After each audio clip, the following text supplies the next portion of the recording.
ফিরে আসে। আবার আপনাদের যে আন্দোলন, বাংলাদেশে অনেক মতের রাজনীতি আছে এবং সেই মতগুলো পরস্পরকে দমনের একটা লড়াই করে।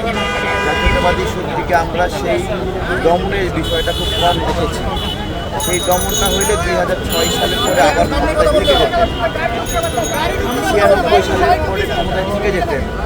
এই জায়গাতে তার দেশের প্রতি যে দরদ, জনগণের প্রতি যে দরদ, এটা শেখ হাসিনা বেগম জিয়ার মধ্যে একটা পার্থক্য, যে কে বেশি জনগণকে মায়া করে।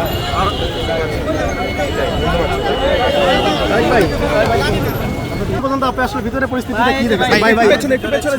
একটু যায়নি ইচ্ছা করে। এখন পর্যন্ত আপনি আসলে কি বুঝতেছেন?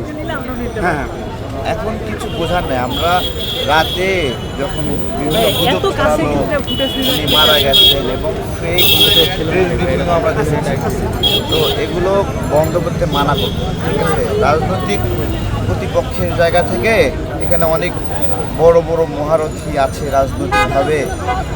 ঠিক আছে, ওনার কষ্টটা সবার চেয়ে আলাদা, সবার চেয়ে আলাদা। ঠিক আছে, এবং আমরা দেখেছি উনি তো রাজনৈতিক অভিভাবক ওনার দলের, উনি আটক থাকা অবস্থাতে ওনার এত কাছ থেকে নিলাম কেউ নিতে পারবে না।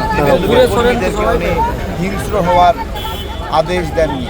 ঠিক আছে, অনেকে ভাবে বালু ট্রাক বিভিন্ন কথা বলে, এগুলো ওনারা চাননি বলে এগুলো আপনার হলো, এগুলোর প্রতি হিংস্র আচরণ করা হয়নি, প্রতিক্রিয়া দেখানো হয়নি। এটাকে নমনীয়ভাবে নিয়ে অনেকে অসম্মান করে।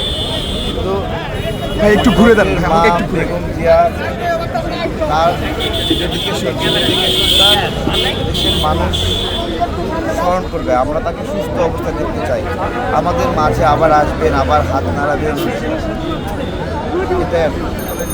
ঠিক আছে।